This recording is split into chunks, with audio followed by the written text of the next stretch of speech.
The Pythagorean philosopher Plato hinted enigmatically that there was a golden key that unified all of the mysteries of the universe. It is this golden key that we will return to time and again throughout our exploration. The golden key is the intelligence of the Logos, the source of the primordial Om. One could say that it is the mind of God. With our limited senses, we are observing only the outer manifestation of the hidden mechanics of self-similarity. The source of this divine symmetry is the greatest mystery of our existence.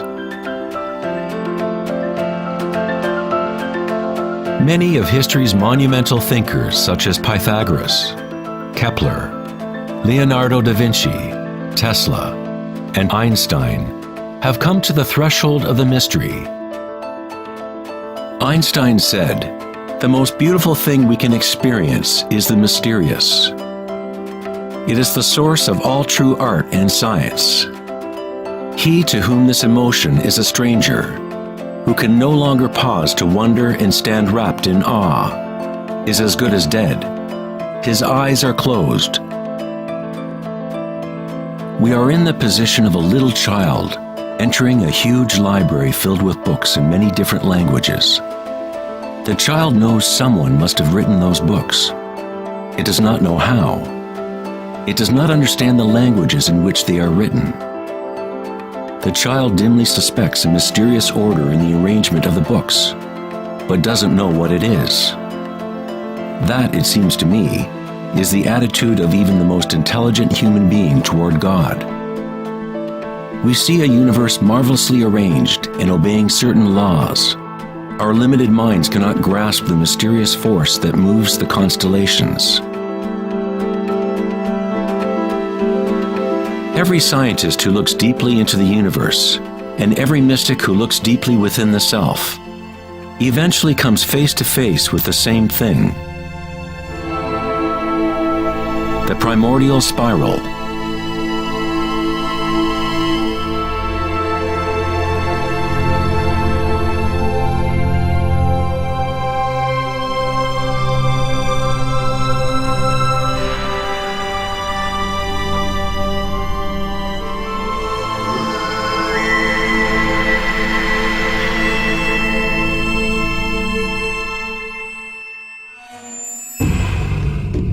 A 1,000 years before the creation of the ancient observatory at Stonehenge, the spiral was a predominant symbol on Earth.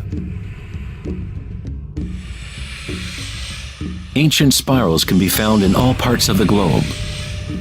Thousands of ancient spirals such as these can be found all over Europe, North America and New Mexico, Utah, Australia, China, Russia, virtually every indigenous culture on Earth.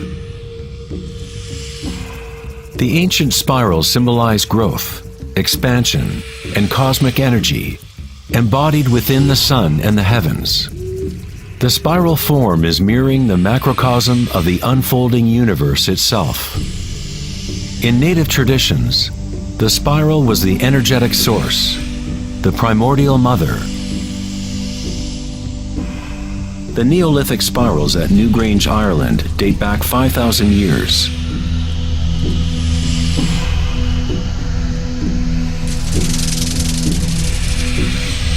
They are 500 years older than the Great Pyramid of Giza, and they are just as enigmatic to modern observers.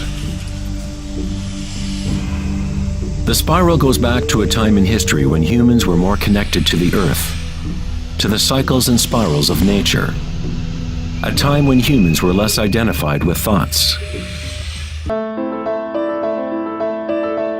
The spiral is what we perceive to be the torque of the universe.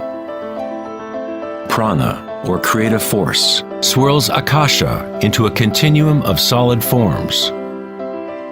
Found at all levels between the macrocosm and the microcosm, from spiral galaxies to weather systems, to the water in your bathtub, to your DNA,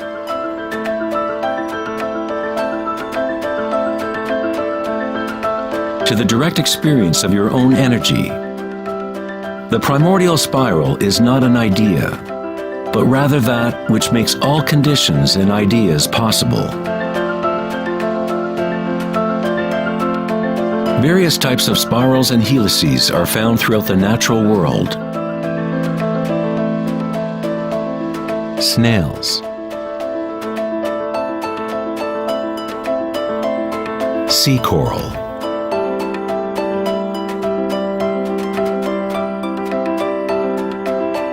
spiderwebs,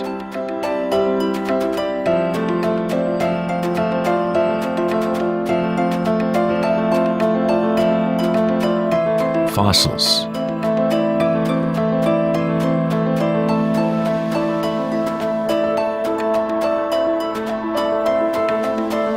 seahorses' tails,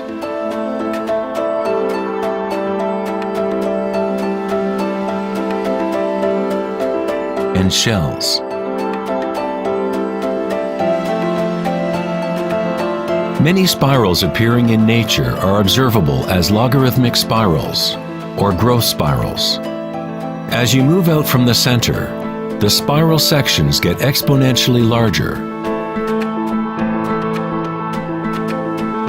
Like Indra's net of jewels, logarithmic spirals are self-similar, or holographic, such that the characteristics of every part are reflected in the whole. 2,400 years ago in ancient Greece, Plato considered continuous geometric proportion to be the most profound cosmic bond. The golden ratio, or divine proportion, was nature's greatest secret. The golden ratio can be expressed as the ratio of A plus B to A is the same as the ratio of A to B. To Plato, the world's soul binds together into one harmonic resonance. The same pentagonal pattern that exists in a starfish or in a slice of okra can be seen in the path of the planet Venus, traced in the night sky over an 8-year period.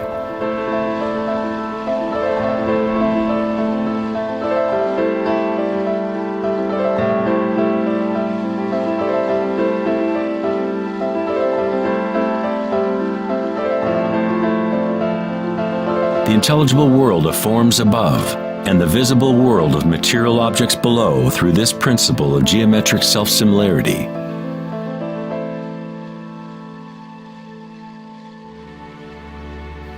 From the self-similar spiral patterns of the Romanesco broccoli to the arms of galaxies, logarithmic spirals are a ubiquitous and archetypal pattern.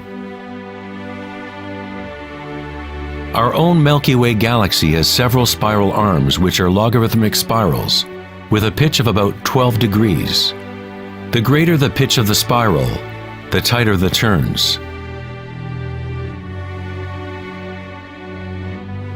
When you observe a plant growing in time-lapse video, you witness it dancing with the spiral of life.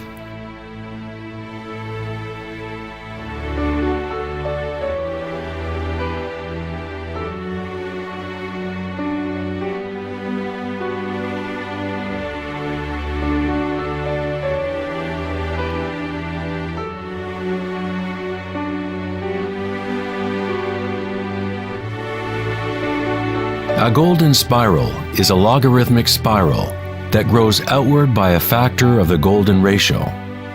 The golden ratio is a special mathematical relationship that pops up over and over in nature.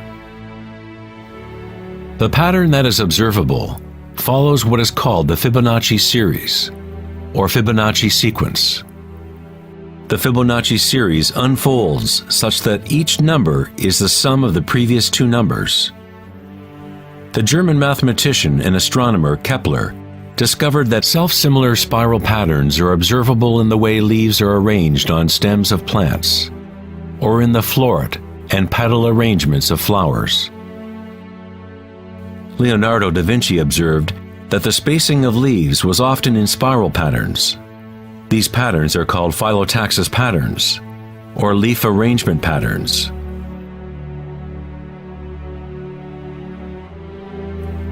Phyllotaxis arrangements can be seen in self-organizing DNA nucleotides.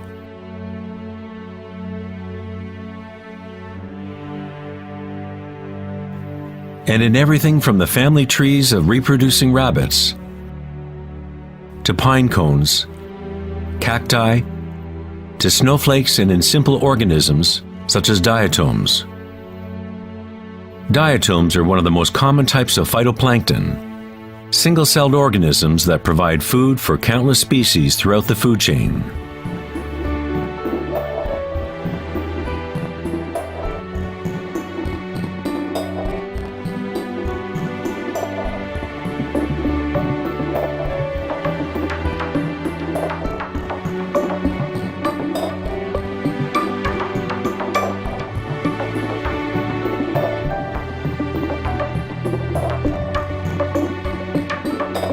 How much math do you need to know to be a sunflower or a bee?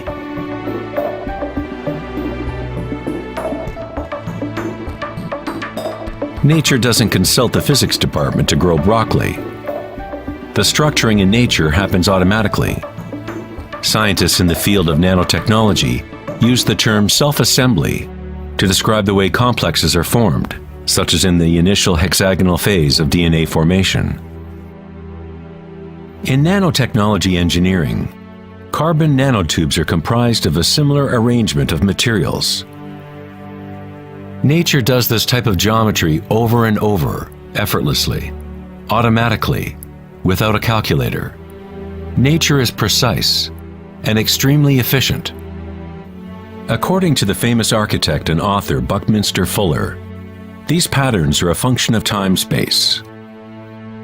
DNA and honeycomb are the shape that they are for the same reason a bubble is round. It is the most efficient shape, requiring the least amount of energy. Space itself has shape and allows only certain configurations for matter, always defaulting to what is most efficient. These patterns are the strongest and most efficient way to build architectural structures, such as geodesic domes.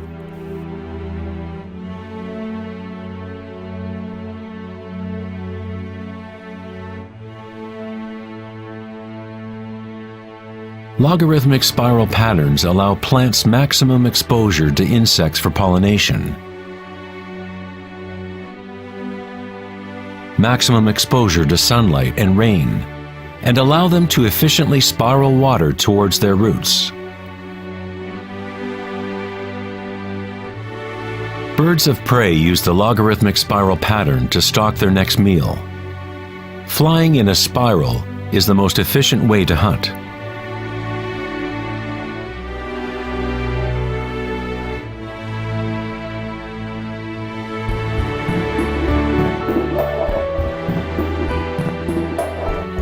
One's ability to see the spiral of life dancing akasha into material form is related to one's ability to see beauty and symmetry in nature. Poet William Blake said, "The vegetative universe opens like a flower from the earth's center, in which is eternity. It expands from stars to the mundane shell, and there it meets eternity again, both within and without."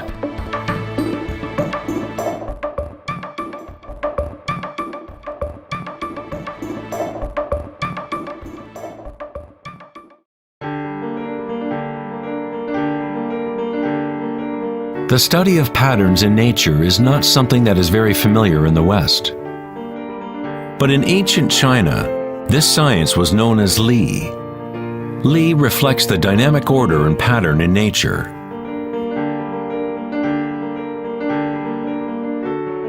But it is not pattern thought of as something static, frozen, or unchanging, like a mosaic. It is dynamic pattern as embodied in all living things.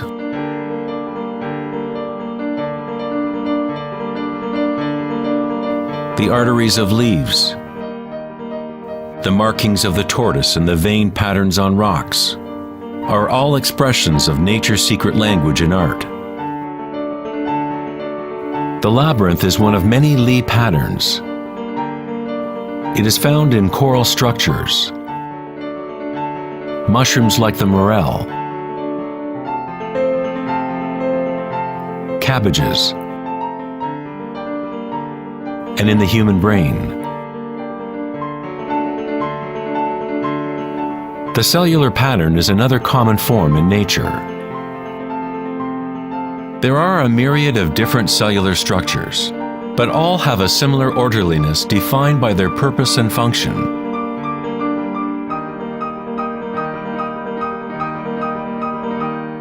It is easy to be mesmerized with the constant play of forms.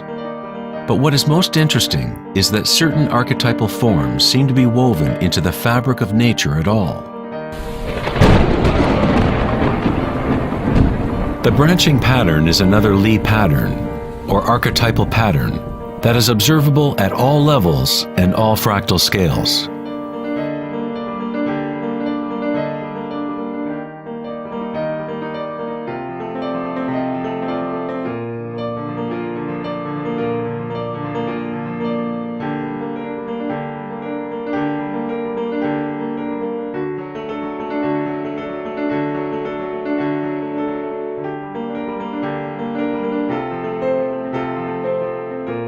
Take, for example, this incredible image of a supercomputer simulation known as the Millennium Run, showing the distribution of dark matter in the local universe. It was created by the Max Planck Society in Germany. Dark matter is essentially what we previously thought of as empty space. It is like an invisible nervous system that runs throughout the universe.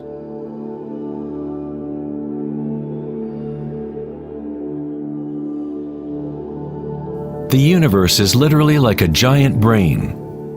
It is constantly thinking, using a type of dark or hidden energy that science is only starting to understand. Through this immense network, unfathomable energy moves, providing the momentum for the expansion and growth of the universe.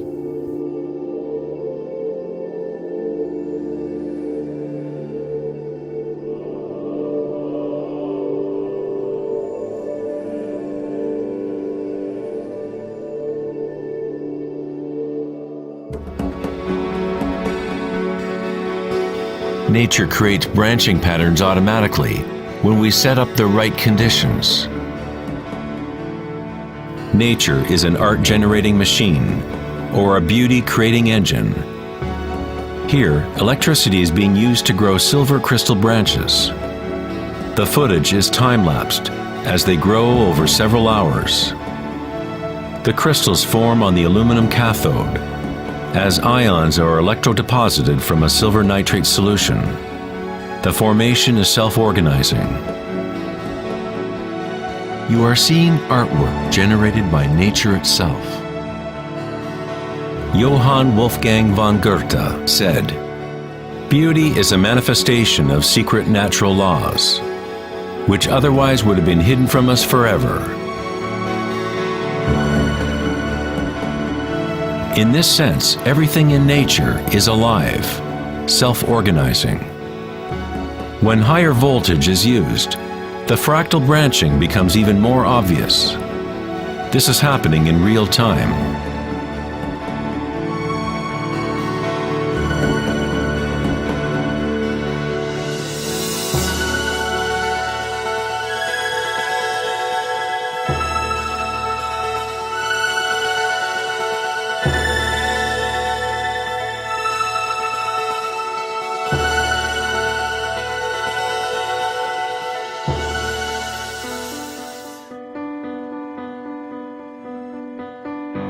In the human body, tree-like structures and patterns are found throughout.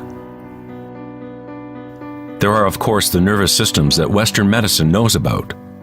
But in Chinese, Ayurvedic, and Tibetan medicine, the energy meridians are a central component to understanding how the body functions. The nadis, or energy meridians, form tree-like structures. A post-mortem examination will not reveal the chakras or the nadis. But that does not mean they do not exist. You need to refine your tool that you use to look. You must first learn to quiet your own mind. Only then you will observe these things first within yourself. In electrical theory, the less resistance in a wire, the more easily it can carry energy. When you cultivate equanimity through meditation, it creates a state of non-resistance in your body. Prana, or chi, or inner energy, is simply your inner aliveness. What you feel when you bring your consciousness within the body. The subtle wires within your body that carry prana, the nadis, become able to move more and more pranic energy through the chakras. Your wiring becomes stronger as you use it, as you allow energy to flow. Wherever consciousness is placed, chi or energy will begin to flow and physical connections blossom. Within the brain and nervous system, physical wiring patterns become established by repetition. By continually placing your attention within and lowering resistance to the sensations you are experiencing, you increase your energetic capacity.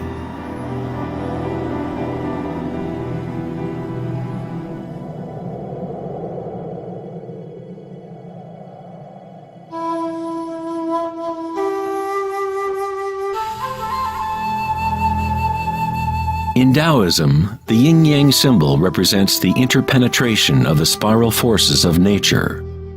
The yin-yang is not two and not one. The ancient concept of the hara is represented by a yin-yang, or spiral swirl. It is the power center located in the belly below the navel.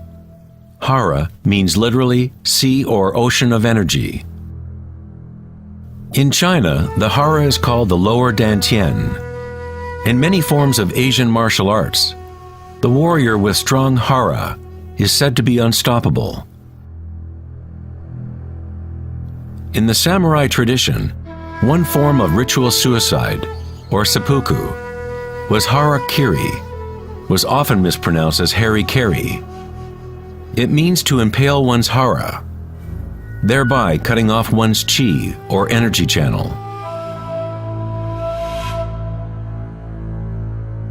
Moving from this center creates the grounded, graceful movement that you see not only in martial arts,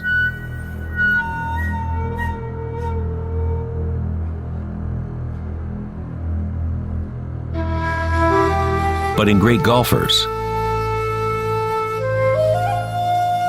belly dancers,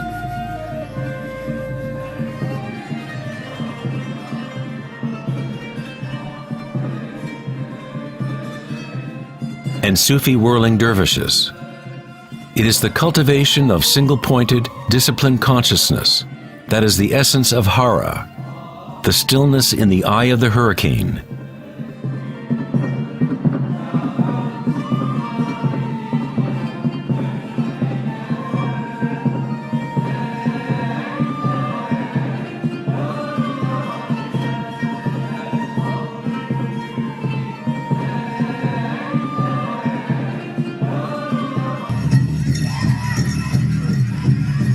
It is the gut instinct and connection to one's energy source.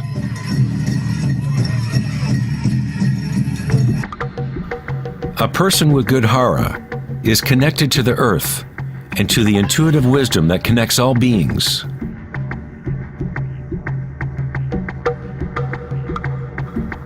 To think with your belly, hara dekanganase, is to tap into your inner wisdom.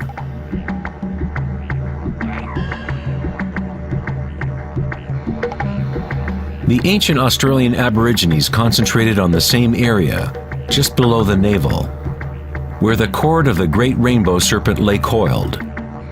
Again, a representation of the evolutionary energy in humankind. It is no accident that it is in the hara where new life begins.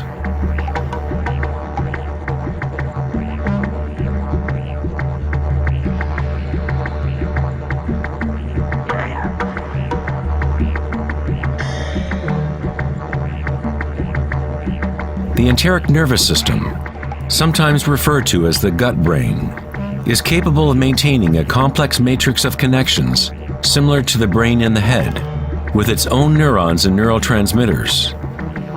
It can act autonomously, that is, with its own intelligence. You could say that the gut brain is a fractal version of the head brain, or perhaps the head brain is a fractal version of the gut brain. A healthy bear has strong hara. When a bear knows where to forage for herbs, it follows the movement of qi through its senses, centered in the hara or belly. This is the bear's connection to the dream lodge, the place in native traditions where all knowledge comes from, to the spiral of life.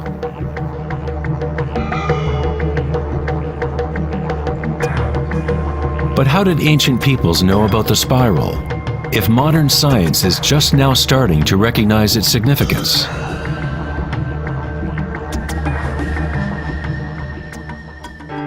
Ask the bees, for they have not forgotten how to love. Bees have a special connection to the source, as part of a symbiotic system, helping beauty and diversity to flourish. They are a bridge between the macrocosm and the microcosm. There is one heart that connects all, a hive mind, if you will. Like an open brain, the hive sends out its dreams into the world to be manifested.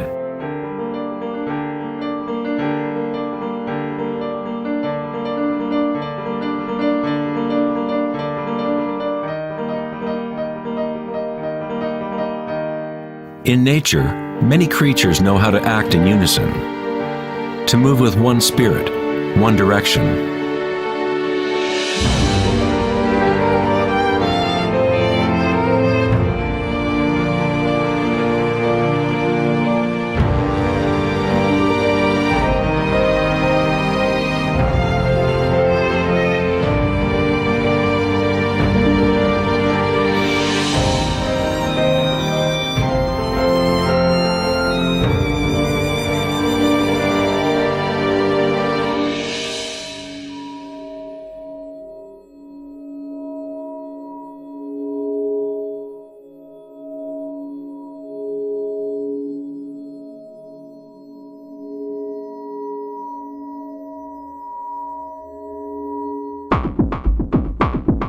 But not all benefit the other species around them. For example, the locust will devour everything in its path.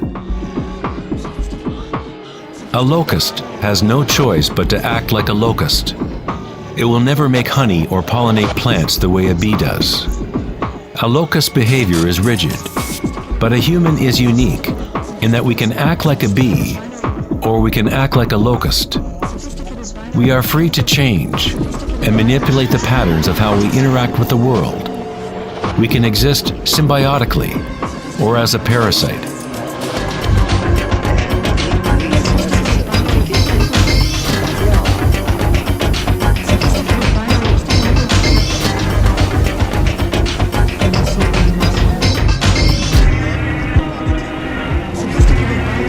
Today, humans try to understand the spiral with the rational mind. But it was never thinking that connected us to the spiral of life. Watch and fear. We have always been connected.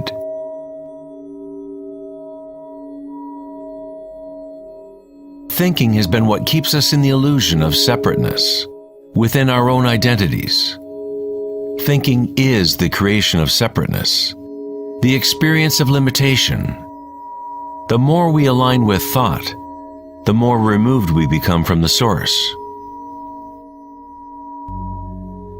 Ancient cultures that were less thought-oriented aligned themselves with the spiral in a more direct and personal way than we do today.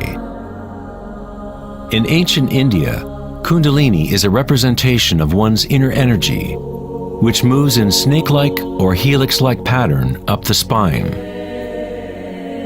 In the ancient yogic traditions of India, the inner worlds of people at that time were comparable to those of Hara-centered cultures. To balance the power of the spiral with the stillness of your witnessing consciousness is to align with your full evolutionary potential, to blossom into the unique multifaceted being you were designed to be. Ida, the feminine or moon channel, is connected to the right brain, and Pingala, the masculine or sun channel, connected to the left brain. When these two channels are in balance, energy flows up a third channel, Sushumna, along the center of the spine, energizing the chakras and unlocking one's full evolutionary potential. The word chakra is an ancient Sanskrit word meaning energy wheel. Kundalini is nothing less than the primordial spiral that dances your human life into existence. It is a different order of energy than we normally understand, like a bridge from gross matter to the most subtle energies. You are that bridge. Kundalini is not energy that can be forced by will, effort, and friction. It is analogous to growing a flower. All we can do as good gardeners is prepare the soil in proper conditions and let nature take its course.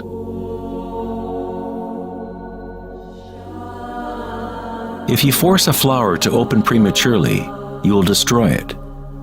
It grows with its own intelligence, with its own self-organizing direction. The egoic mind, which fixates on the outer world, is what keeps you from experiencing your true inner vibratory nature. When consciousness is turned within, it becomes like the sun's rays, and the lotus within begins to grow. As Kundalini awakens within oneself, one begins to see the signature of the spiral in all things, in all patterns within and without. This spiral is the link between our inner worlds and our outer worlds.